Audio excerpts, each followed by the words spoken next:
ਸਤਿ ਸ਼੍ਰੀ ਅਕਾਲ। Ajit web TV ਦੇਖਣ ਵਾਲੇ ਦਰਸ਼ਕਾਂ ਦਾ ਬਹੁਤ-ਬਹੁਤ ਸਵਾਗਤ ਹੈ। ਮੈਂ ਹਾਂ ਹਰਪ੍ਰੀਤ ਕੌਰ ਤੇ ਅਜੀਤ ਖਬਰਾਂ ਦੇ ਇਸ ਬੁਲੇਟਿਨ ਵਿੱਚ ਸਭ ਤੋਂ ਪਹਿਲਾਂ ਨਜ਼ਰ ਪਾਉਂਦੇ ਹਾਂ ਅੱਜ ਦੀਆਂ ਚੋਣਵੀਆਂ ਖਬਰਾਂ ਤੇ। ਵਿੱਤ ਮੰਤਰੀ ਨੇ ਆਮ ਬਜਟ 2017-18 ਕੀਤਾ ਪੇਸ਼, ਆਮਦਨ ਕਰ ਤੇ ਵੱਡੀ ਰਾਹਤ। ਆਮ ਬਜਟ ਨੂੰ ਲੈ ਕੇ ਸਰਕਾਰ ਤੇ ਵਰੇ ਰਾਹੁਲ ਗਾਂਧੀ, ਕਿਹਾ ਦਿਸ਼ਾਹੀਨ ਬਜਟ ਵਿੱਚ ਕਿਸਾਨਾਂ ਨੌਜਵਾਨਾਂ ਲਈ ਕੁਝ ਨਹੀਂ। ਛੋਟੇਪੁਰ ਦਾ ਸਟਿੰਗ ਕਰਨ ਵਾਲਾ ਗੁਰਲਾਬ ਸਿੰਘ ਆਇਆ ਮੀਡੀਆ ਸਾਹਮਣੇ, ਕਿਹਾ ਕੇਜਰੀਵਾਲ ਸੰਜੇ ਸਿੰਘ ਦੇ ਕਹਿਣ ਤੇ ਕੀਤਾ ਸੀ ਸਟਿੰਗ। ਮੌੜ ਮੰਡੀ ਧਮਾਕੇ ਵਿੱਚ ਮ੍ਰਿਤਕਾਂ ਦੀ ਗਿਣਤੀ ਵੱਧ ਕੇ 6 ਹੋਈ, ਫੋਰੈਂਸਿਕ ਟੀਮ ਕਰ ਰਹੀ ਹੈ ਮਾਮਲੇ ਦੀ ਜਾਂਚ। ਸੁਖਬੀਰ ਬਾਦਲ ਨੇ ਮੌੜ ਮੰਡੀ ਧਮਾਕੇ ਨੂੰ ਦੱਸਿਆ ਕੇਜਰੀਵਾਲ ਦੇ ਗਰਮ ਖਿਆਲੀਆਂ ਨਾਲ ਸੰਬੰਧਾਂ ਦਾ ਨਤੀਜਾ। ਤੇ ਹੁਣ ਖਬਰਾਂ ਵਿਸਥਾਰ ਨਾਲ। ਵਿੱਤ ਮੰਤਰੀ ਅਰੁਣ ਜੇਤਲੀ ਨੇ ਆਮ ਬਜਟ 2017-18 ਪੇਸ਼ ਕਰ ਦਿੱਤਾ ਹੈ। ਬਜਟ ਦੀ ਸਭ ਤੋਂ ਵੱਡੀ ਗੱਲ ਇਹ ਹੈ ਕਿ ਆਮਦਨ ਕਰ ਘਟਾ ਕੇ ਮੱਧ ਵਰਗ ਨੂੰ ਰਾਹਤ ਦਿੱਤੀ ਗਈ ਹੈ। ਹੁਣ 2.5 ਲੱਖ ਤੋਂ 5 ਲੱਖ ਸਾਲਾਨਾ ਆਮਦਨ ਵਾਲਿਆਂ ਨੂੰ ਕਰ ਵਜੋਂ 10% ਦੀ ਬਜਾਏ 5% ਦੇਣਾ ਪਵੇਗਾ, ਜਦਕਿ 3 ਲੱਖ ਤੇ ਕੋਈ ਕਰ ਨਹੀਂ ਦੇਣਾ ਹੋਵੇਗਾ। 3 ਲੱਖ ਤੱਕ ਨਕਦ ਲੈਣ ਦੇਣ ਹੋ ਸਕਦਾ ਹੈ, ਜਦਕਿ ਇਸ ਤੋਂ ਉੱਪਰ ਲੈਣ ਦੇਣ ਡਿਜੀਟਲ ਪ੍ਰਕਿਰਿਆ ਦੁਆਰਾ ਹੋਵੇਗਾ। ਸੜਕਾਂ, ਹਵਾਈ ਅੱਡਿਆਂ ਤੇ ਹੋਰ ਬੁਨਿਆਦੀ ਸਹੂਲਤਾਂ ਤੇ 2,41,387 ਕਰੋੜ ਰੁਪਏ ਖਰਚ ਕੀਤੇ ਜਾਣਗੇ। ਕਿਸਾਨਾਂ ਨੂੰ 10 ਲੱਖ ਕਰੋੜ ਦਾ ਕਰਜ਼ਾ ਦਿੱਤਾ ਜਾਵੇਗਾ। ਵਿਆਜ ਤੇ ਕਟੌਤੀ ਕੀਤੀ ਜਾਵੇਗੀ। ਪ੍ਰਧਾਨ ਮੰਤਰੀ ਆਵਾਸ ਯੋਜਨਾ ਤਹਿਤ ਕਰਜ਼ ਨਾਲ ਜੁੜੀ ਸਬਸਿਡੀ ਯੋਜਨਾ ਦੀ ਮਿਆਦ 15 ਤੋਂ ਵਧਾ ਕੇ 20 ਸਾਲ ਕਰਨ ਦੀ ਵਿਵਸਥਾ ਕੀਤੀ ਜਾਵੇਗੀ। ਵਿੱਤ ਮੰਤਰੀ ਨੇ ਇਸ ਵਾਰ ਆਮ ਬਜਟ ਦੇ ਨਾਲ ਰੇਲ ਬਜਟ ਵੀ ਪੇਸ਼ ਕੀਤਾ। ਰੇਲਵੇ ਦਾ ਕੁੱਲ ਨਿਵੇਸ਼ 1.31 ਲੱਖ ਕਰੋੜ ਰੁਪਏ ਰੱਖਣ ਦਾ ਪ੍ਰਸਤਾਵ ਹੈ। ਵਿੱਤ ਮੰਤਰੀ ਅਰੁਣ ਜੇਤਲੀ ਨੇ ਕਿਹਾ ਕਿ ਹੁਣ ਟਿਕਟ ਤੇ ਸਰਵਿਸ ਚਾਰਜ ਨਹੀਂ ਲੱਗੇਗਾ। 500 ਸਟੇਸ਼ਨਾਂ ਨੂੰ ਅਪੰਗਾਂ ਲਈ ਯੋਗ ਬਣਾਇਆ ਜਾਵੇਗਾ। 7,000 ਸਟੇਸ਼ਨਾਂ ਤੇ ਸੂਰਜੀ ਊਰਜਾ ਦਾ ਪ੍ਰਬੰਧ ਕੀਤਾ ਜਾਏਗਾ। ਇਸ ਸਮੇਂ ਵਿੱਤ ਮੰਤਰੀ ਅਰੁਣ ਜੇਤਲੀ ਨੇ ਕਾਲੇ ਧਨ ਨੂੰ ਖਤਮ ਕਰਨ ਲਈ ਨੋਟਬੰਦੀ ਨੂੰ ਜਾਇਜ਼ ਠਹਿਰਾਇਆ। Madam, we are at an important point in the path of our growth and development. इस मोड़ पर घबरा के ना थम जाइए आप। जो बात नहीं है उसे अपनाइए आप। डरते हैं नई राह पे क्यों चलने से, हम आगे आगे चलते हैं, आइए आप। There have been instances of big time offenders, including economic offenders, fleeing the country to escape the reach of law. We have to ensure that the law is allowed to take its course. Government is therefore considering introduction of legislative changes and even a new law to confiscate the assets of such persons located within the country till they submit to the jurisdiction of the appropriate legal forum. Madam Speaker, I have outlined in the budget proposals under an overarching agenda, transform, energize and clean India. Our emphasis will now be on implementing all these proposals for the benefit of farmers and the poor and the underprivileged sections of our society. Madam Speaker, it is said, when my aim is right, when my goal is in sight, the winds favor me and I fly. There is no other day which is more appropriate for this than today. With these words, Madam, I commend the budget to this honorable House. ਵਿੱਤ ਮੰਤਰੀ ਅਰੁਣ ਜੇਤਲੀ ਦੁਆਰਾ ਪੇਸ਼ ਕੀਤੇ ਗਏ budget ਤੇ ਕਾਂਗਰਸ ਦੇ ਮੀਤ ਪ੍ਰਧਾਨ ਰਾਹੁਲ ਗਾਂਧੀ ਨੇ ਸਵਾਲ ਚੁੱਕੇ ਨੇ। ਉਹਨਾਂ ਕਿਹਾ ਕਿ ਸ਼ੇਰੋ ਸ਼ਾਇਰੀ ਵਾਲੇ ਬਜਟ ਵਿੱਚ ਕਿਸਾਨਾਂ ਤੇ ਨੌਜਵਾਨਾਂ ਲਈ ਕੁਝ ਪੇਸ਼ ਨਹੀਂ ਕੀਤਾ ਗਿਆ। ਰਾਹੁਲ ਗਾਂਧੀ ਨੇ ਕਿਹਾ ਕਿ ਅਸੀਂ ਆਤਿਸ਼ਬਾਜ਼ੀ ਦੀ ਆਸ ਕਰ ਰਹੇ ਸੀ, ਪਰ ਇਹ ਬੁੱਝਿਆ ਹੋਇਆ ਬਾਰੂਦ ਨਿਕਲਿਆ। ਬਜਟ ਨੂੰ ਦਿਸ਼ਾਹੀਣ ਦੱਸਦੇ ਹੋਏ ਉਹਨਾਂ ਕਿਹਾ ਕਿ ਕਿਸੇ ਵਰਗ ਲਈ ਕੋਈ ਸੋਚ ਜਾਂ ਦ੍ਰਿਸ਼ਟੀਕੋਣ ਨਹੀਂ ਹੈ। ਉਧਰ ਸ਼ਿਵ ਸੈਨਾ ਪ੍ਰਮੁੱਖ ਉद्धਵ ਠਾਕਰੇ ਨੇ ਬਜਟ ਤੇ ਬੋਲਦਿਆਂ ਸਰਕਾਰ ਨੂੰ ਸਵਾਲ ਕੀਤਾ ਕਿ ਹਰ ਸਾਲ ਬਜਟ ਪੇਸ਼ ਕਰਨ ਦੀ ਬਜਾਏ ਪਿਛਲੇ ਬਜਟ ਦੇ ਐਲਾਨ ਪੂਰੇ ਕੀਤੇ ਜਾਣ। That we appreciate that. That's good. But on the fundamentals, the main issue facing India today is jobs and how India is going to solve the job problem. On that, absolutely nothing. No vision, no idea. So for farmers, absolutely nothing. Basic misunderstanding of what Narega is.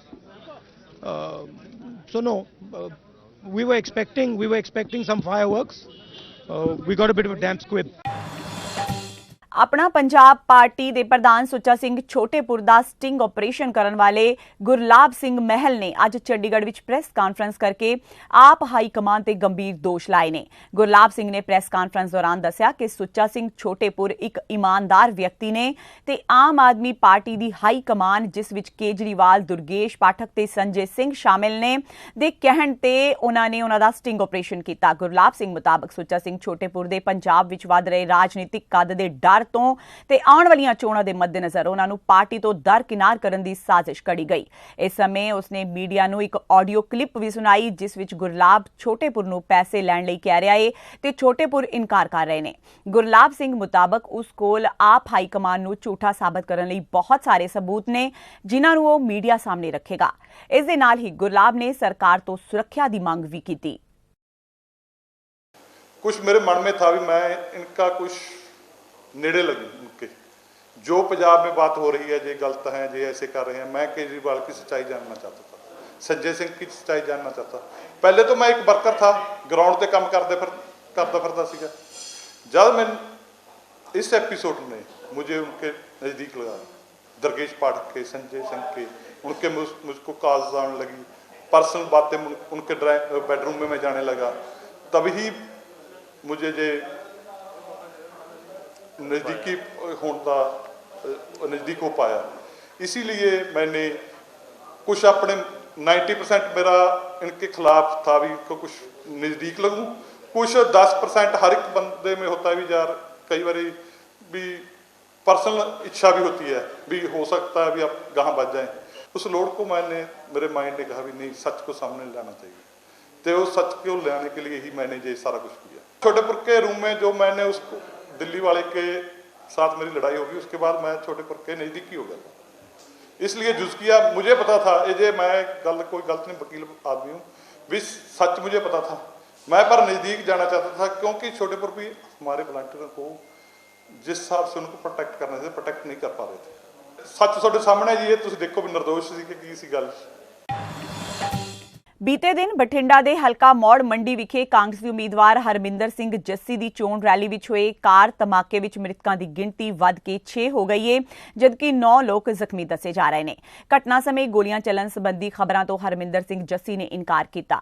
ਉਧਰ ਘਟਨਾ ਸਥਾਨ ਦਾ ਜਾਇਜ਼ਾ ਲੈਣ ਪਹੁੰਚੇ DGP Suresh Arora ਨੇ ਦੱਸਿਆ ਕਿ forensic ਜਾਂਚ ਤੋਂ ਬਾਅਦ ਹੀ ਕੁਝ ਕਿਹਾ ਜਾ ਸਕਦਾ ਹੈ कि ਧਮਾਕੇ ਵਿੱਚ ਕਿਸ ਚੀਜ਼ ਦਾ ਇਸਤੇਮਾਲ ਕੀਤਾ ਗਿਆ ਹੈ।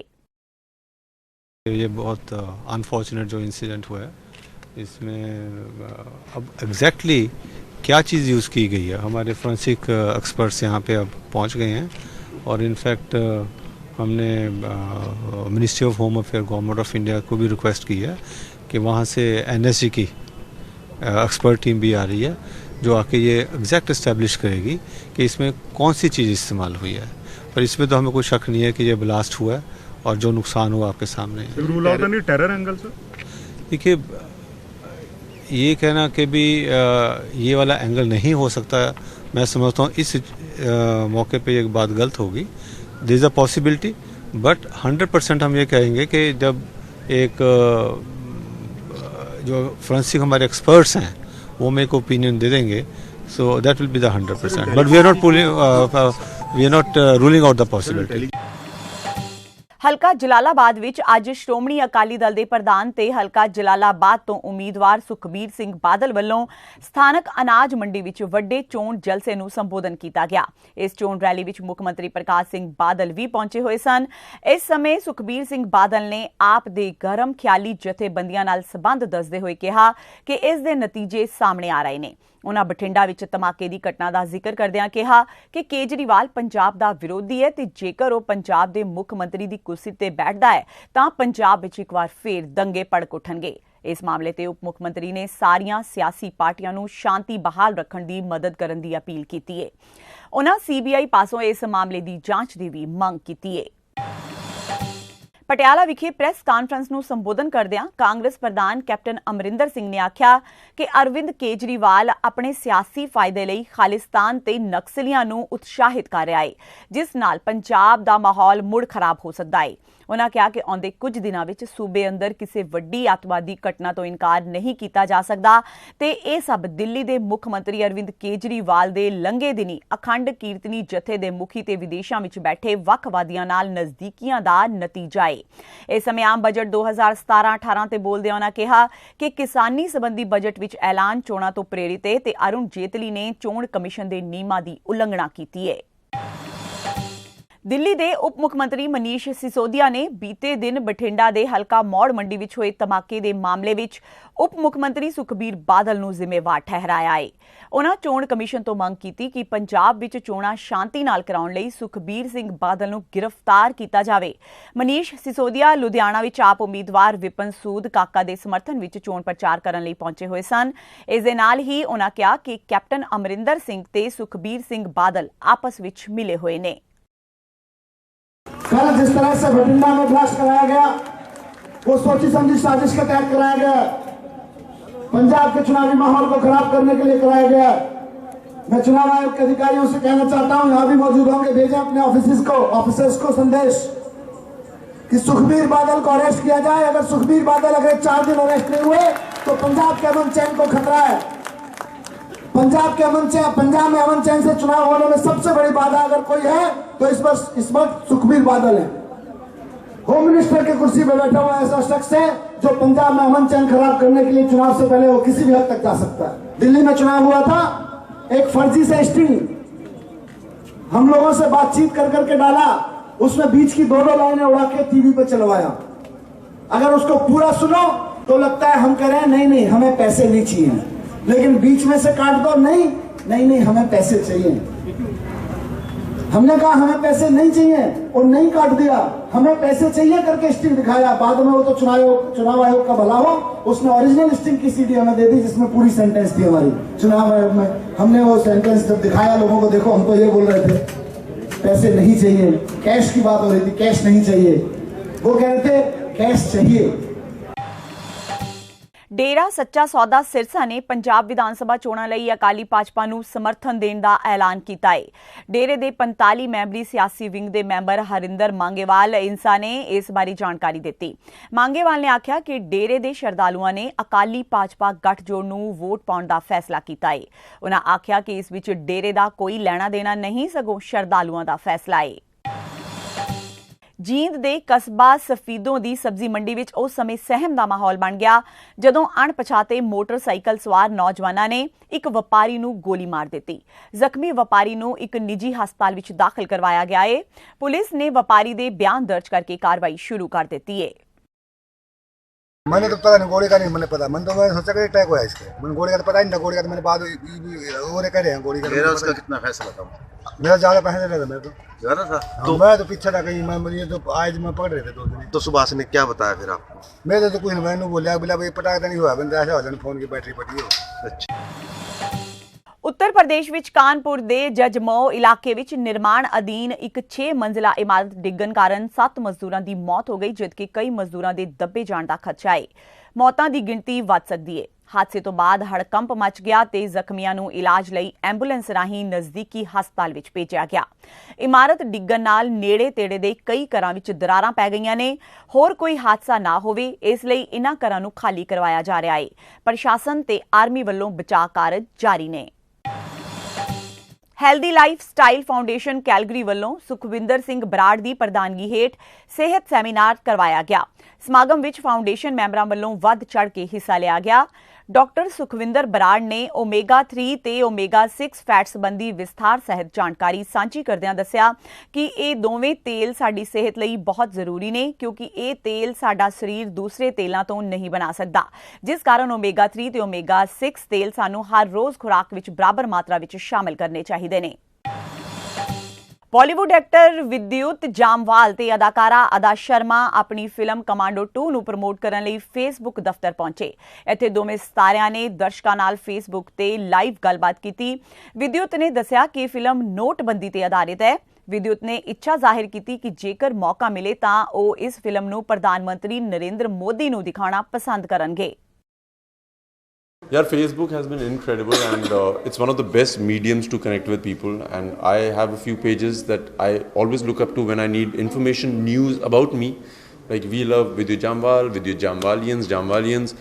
For me, I don't need to open a newspaper to see what's been written about me. I go onto the pages, I read all the comments, and I genuinely listen to what they've been saying, advices. So Facebook is very important. यार नरेंद्र मोदी जी का phone आया था, बोल रहे थे देखने जाते हैं मगर मैंने उनको बोला प्लीज़ पिक्चर हॉल में देखना, यूट्यूब में मत देखना, कंप्यूटर में मत देखिएगा, क्योंकि रियल एक्शन अगर देखना तो बड़े पर्दे पे ही दिख सकता है वो। आपको फ़ोन पे मज़े नहीं आएंगे या फिर आपको लैपटॉप पे मज़े नहीं आएंगे। अगर आपको उस तरह का एक्शन देखना जो हकीकत में किया गया, बड़े पर्दे पे ही देखना पड़ेगा। ਇਸ ਨਾਲ ਹੀ ਅਜੀਤ ਖਬਰਾਂ ਦਾ ਇਹ ਬੁਲੇਟਿਨ ਖਤਮ ਹੁੰਦਾ ਹੈ। ਕੁਝ ਹੋਰ ਨਵੀਆਂ ਖਬਰਾਂ ਨਾਲ ਫਿਰ ਤੋਂ ਹਾਜ਼ਰ ਹੋਵਾਂਗੇ। ਤਦ ਤੱਕ ਲਈ ਇਜਾਜ਼ਤ ਦਿਓ। ਸਤਿ ਸ਼੍ਰੀ ਅਕਾਲ।